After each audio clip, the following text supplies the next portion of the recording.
Graça e paz, bom dia, tudo bem com você? Fidelidade, é sobre isso que nós vamos meditar hoje e para isso vamos pousar os nossos olhos e abrir o nosso coração para a palavra que está em 2 Samuel 15, versículo 20, que diz assim: Volta, pois, e faz voltar os teus irmãos contigo, e contigo sejam misericórdia e fidelidade. Respondeu, porém, Itai ao rei: Tão certo como vive o Senhor, e como vive o rei, meu senhor, no lugar em que estiver o rei, meu senhor, seja para a morte, seja para a vida, lá estará também o teu servo. Nesse contexto, nós temos a história do rei Davi fugindo de Absalão, seu filho, que por meio de uma revolta busca tomar o trono. E então, um servo estrangeiro chamado Itai, ele segue ao rei Davi, mas o rei Davi fala: olha, você é um estrangeiro, você pode voltar para sua pátria, leva contigo os teus irmãos.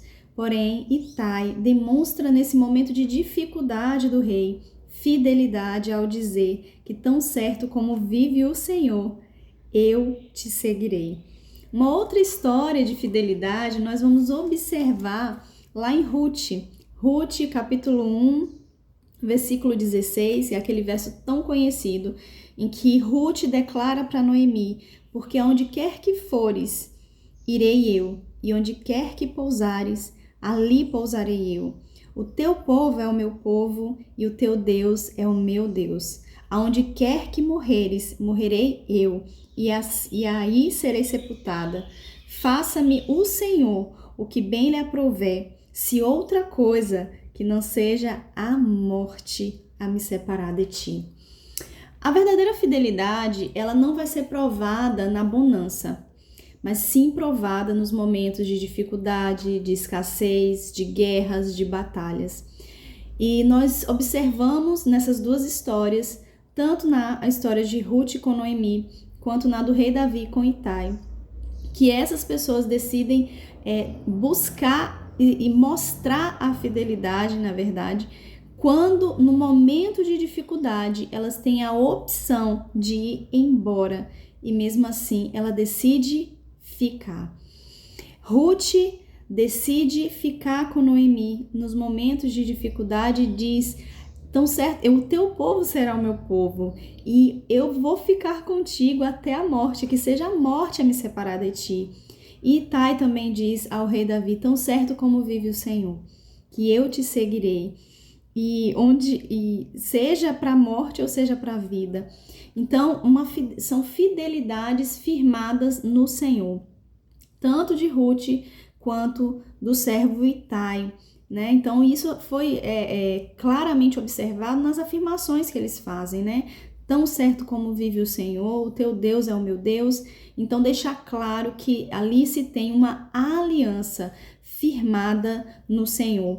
E o Senhor, ele é fiel e ele nos ajuda a ser fiéis a ele, mesmo em tempos difíceis. Ontem, no meu momento com o Senhor e conversando com ele, me veio à memória, ele me fez lembrar sobre o servo da orelha furada e eu voltei a ler o texto e me fez entender sobre a questão da fidelidade, né?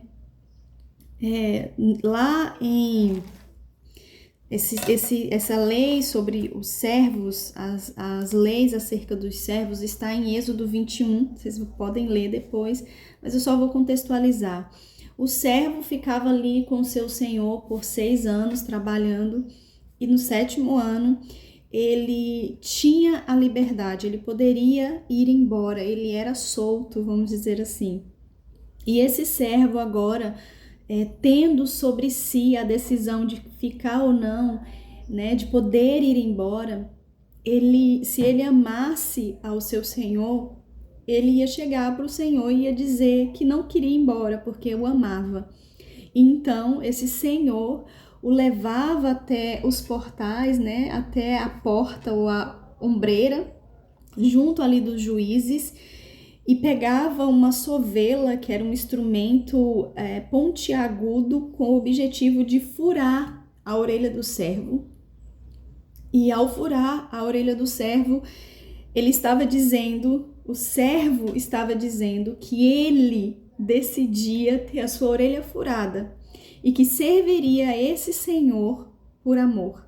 Ele teve a oportunidade de ir embora no 7º ano, mas ele decidiu continuar com o seu senhor por amor. E ao furar a orelha, ele sentiria dor, não seria algo indolor, né? Poderia ter risco de inflamação, mas toda a dor promovida por um furo na orelha valeria a pena pelo amor ao seu Senhor. E assim somos nós, né? O Senhor nos convida a estar com Ele, não por obrigação, mas por amor.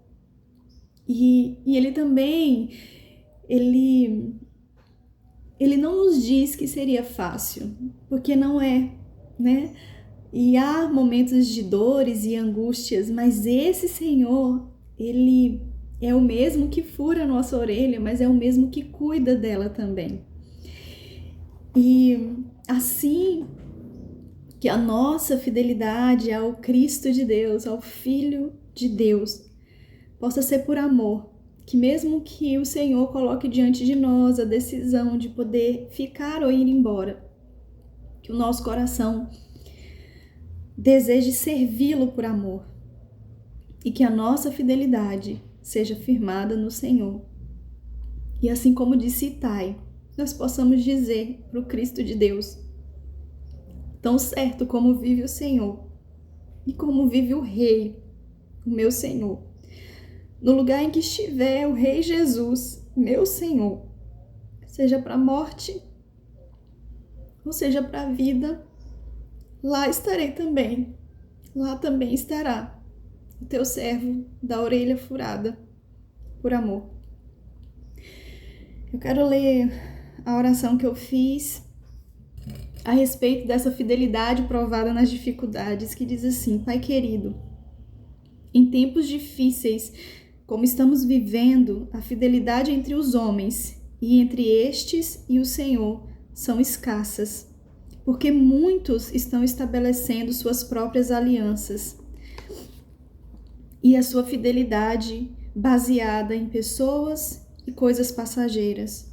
Porém, Pai, ensina-nos a firmar nossa aliança de fidelidade em Ti por meio de Cristo. Que mesmo em meio à escassez, às dores, às angústias, possamos dizer: tão certo como vive o Senhor, manteremos nossa fidelidade a Cristo. E que o povo dele seja o nosso povo, e para onde Cristo for, nós iremos. Pai, para este tempo, nos ensina a ser fiéis a Ti e a somente a Ti, ó Deus e Pai. Cristo, meu Senhor amado, nos ensina a Te amar mais. Busque estabelecer fidelidades, não por meio de bonanças, de coisas, não fidelidade baseada no próprio homem, mas baseada no Senhor, porque Ele é digno de confiança, porque Ele é fiel. Que você tenha uma excelente semana e busque estabelecer relacionamentos eternos, não passageiros. Tchauzinho!